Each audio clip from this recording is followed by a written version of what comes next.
é dada uma função g, função vetorial de variável vetorial, x mais y, e pergunta-se nesta linha se existe a derivada direcional no ponto 0,1 segundo o vetor componentes 1, 0. E caso exista, calcular. Vamos fazer isto por dois processos. Um método inicial, vamos usar a definição de derivada direcional de função vetorial de variável vetorial. Portanto, se tivermos g uma função definida num subconjunto, vamos supor aberto, de Rn, com imagem em Rm. Se tivermos x0, um ponto de D, portanto um ponto interior, e y, um qualquer vetor de Rn, o que nós vamos fazer é calcular o limite, quando o número real h tende para 0, de g no ponto x0 mais hy, menos g no ponto x0 sobre h. E caso exista, dizemos que esta é a derivada direcional de g no ponto x0 segundo o vetor y. Portanto, este é o processo. Então, fazendo a aplicação neste exemplo, temos limite,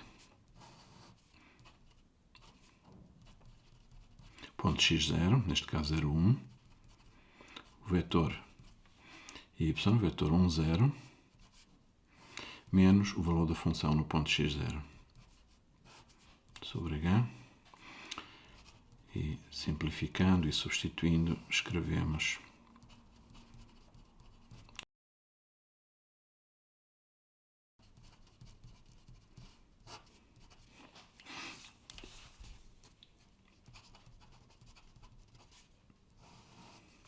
no ponto h1 a função vale h mais 1, h menos 1. No ponto 0,1 a função vale 1 menos 1.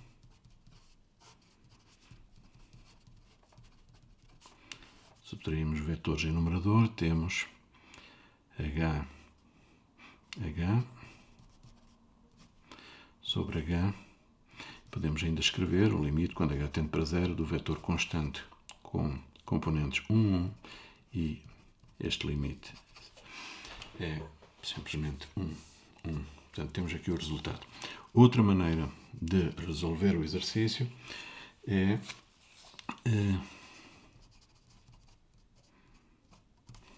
usando as derivadas direcionais das funções componentes.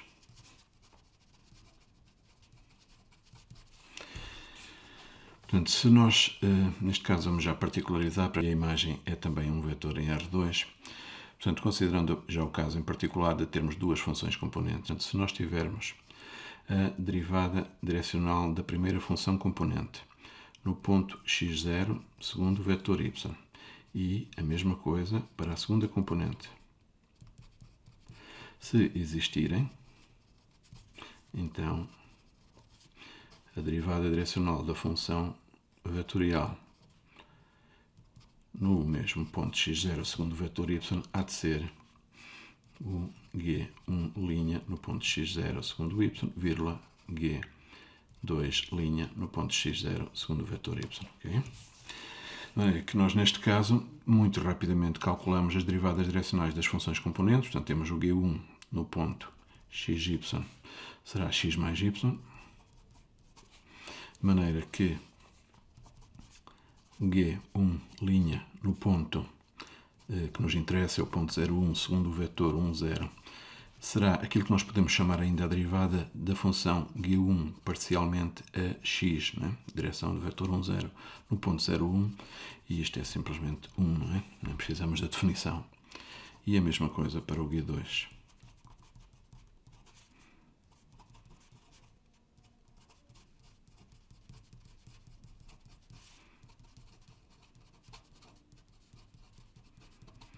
De maneira que já temos as derivadas direcionais das funções componentes e, de acordo com isto, nós dizemos que a derivada direcional da função g, vamos puxar o papel acima,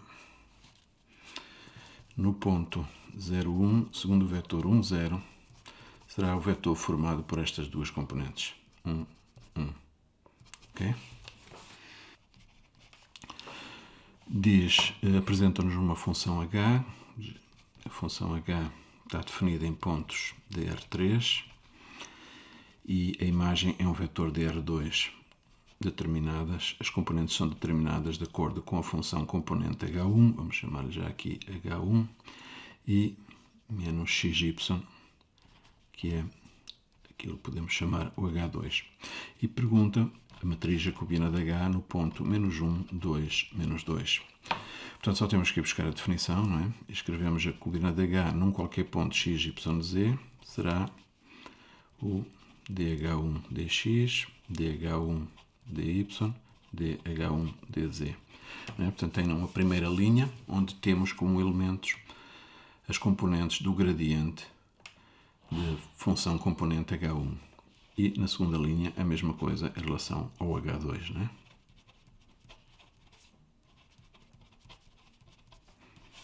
E tudo isto num qualquer ponto x, y, z.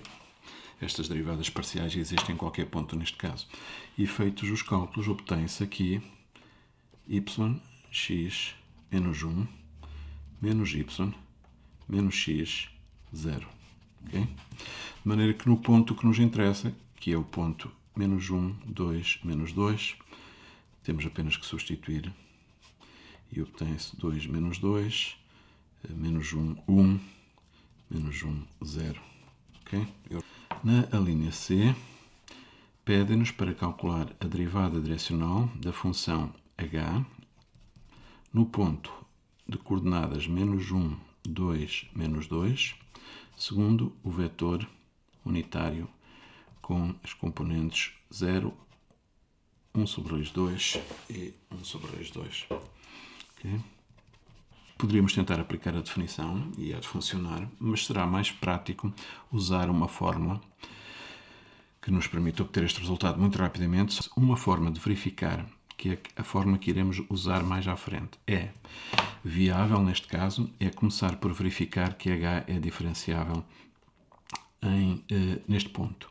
Ora, o que é que nós podemos dizer em relação a isso? Nós podemos dizer que as funções componentes, vamos copiá-las para aqui, h1 de xy de z, que é xy menos z, e h2 de xy z, que é menos xy, são funções polinomiais e, portanto, são diferenciáveis, neste caso em R3, não é? Em qualquer ponto. E, portanto, isto permite-nos dizer que a função h, que tem estas duas funções componentes, h1 e h2, é diferenciável em R3. E logo também é diferenciável neste ponto em particular. Portanto, nós podemos dizer até, e isto é um resultado importante, podemos dizer que está definida a função derivada de h no ponto menos 1, 2, menos 2, que é o ponto que nos interessa em particular neste caso. Está definida a função derivada, que é nada mais nada menos que uma transformação linear de R3 em R2, que, aplicada a um vetor y qualquer de R3, calcula h', ponto menos 1, 2, menos 2. Isto pode ser feito assim, talvez, escrever assim. E depois, em termos operacionais, pode ser feito fazendo simplesmente a aplicação da fórmula que nos interessa, que é a fórmula que diz que o valor da função derivada para este ponto, vou chamar-lhe assim, ou este vetor y, pode ser calculado multiplicando a matriz jacobiana de h no ponto menos 1, 2, menos 2, que já conhecemos da linha anterior, pela matriz coluna formada pelas componentes do y. E esta, de facto, é a fórmula que nos vai interessar, okay? Porque neste caso o vetor y vai ser este vetor aqui. Okay? Portanto, nós vamos dizer assim, h' no ponto menos 1, 2, menos 2 segundo o vetor 0, 1 sobre raiz 2, 1 sobre raiz 2, pode ser obtido, vamos usar esta forma, multiplicando a matriz jacobina de H no ponto menos 1, 2, menos 2, pelo vetor, agora colocado sob a forma de uma raiz, de uma matriz coluna, com as entradas 1 sobre raiz 2, 0, 1 sobre raiz 2, 1 sobre raiz 2. Okay? E, portanto, trata-se apenas de fazer este cálculo. Portanto, esta fórmula, nós averiguamos no ponto inicial que esta fórmula é válida, okay? Que isto nem sempre pode ser feito, não é? Mas no caso da função ser diferenciável naquele ponto, isso é uma condição suficiente para poder aplicar esta fórmula. E, portanto, vamos fazê-lo, porque é muito simples. Além do mais, já calculamos este vetor na linha anterior que nos tinha dado, eu estou a copiar para aqui, tinha-nos dado 2 menos 2, menos 1, 1, menos 1, 0. Isto já era da linha anterior, não é? E, portanto, agora só temos que multiplicar por 0, 1 sobre raiz 2, 1 sobre raiz 2, e obtém-se este resultado, menos raiz 2 sobre 2. Okay? Portanto, temos aqui as componentes da derivada direcional da função h neste ponto, segundo este vetor. Se quisermos, podemos lhe dar uma outra forma, a notação de vetor, e escrevemos menos raiz 2, raiz 2 sobre 2, não é? A mesma coisa.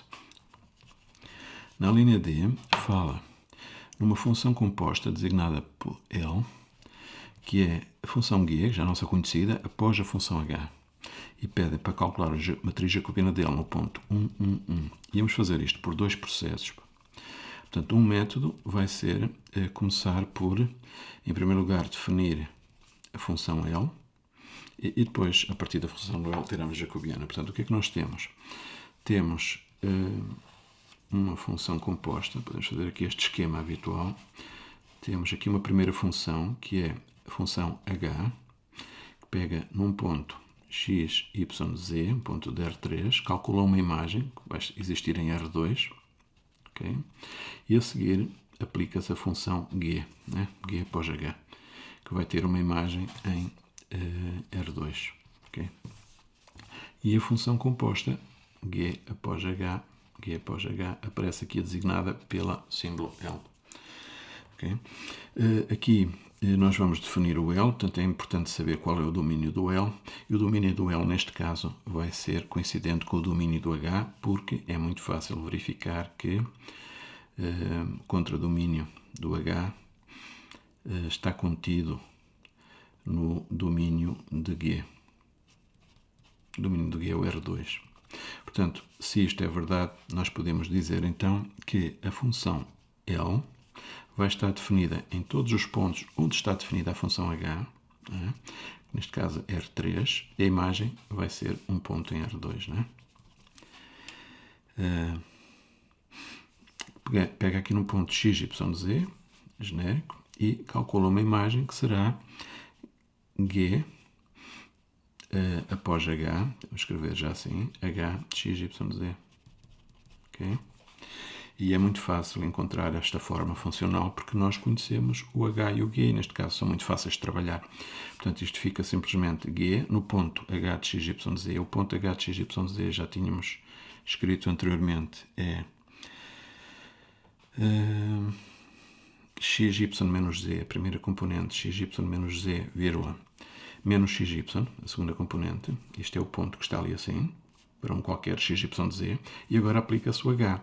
O h calcula um vetor com duas componentes, a primeira delas é a soma destas duas, portanto fica simplesmente menos z, e a segunda componente é esta, menos esta, como já tínhamos visto, portanto fica 2xy menos z. Okay? E temos o L perfeitamente definido. E agora é só, então, no segundo passo, aplicar a definição de matriz jacobiana. Portanto, a jacobiana de L no ponto x, y, z será igual à derivada desta primeira componente em ordem a x, y e a z, na primeira linha, portanto dá 0, 0, menos 1, e na segunda linha a derivada da segunda componente em ordem a x, y, z, portanto dá 2y, 2x, menos 1. Okay? E em particular no ponto 1, 1, 1. nós temos, para este ponto em particular, temos jacobiana do L no ponto 1, 1, 1 igual a 0, 2, 0, 2, 1, menos 1, menos 1, menos 1, menos 1. Ok? Este é o resultado.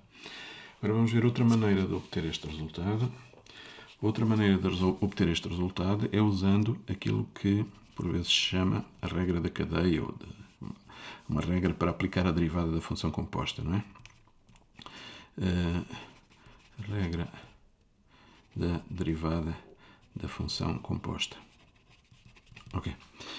Portanto, o que é que nós dizemos? Dizemos que a matriz jacobiana de L, num ponto x, y, z, portanto, a matriz jacobiana de L, a matriz jacobiana deste ramo, no ponto x, y, z, pode ser obtida fazendo o produto por esta ordem, que eu vou dizer, da jacobiana de G neste ponto, a multiplicar pela jacobiana de H neste ponto. E, portanto, escrevendo, temos jacobiana de G no ponto H de x, y, z, multiplicar pela jacobiana de H no ponto x, y, z.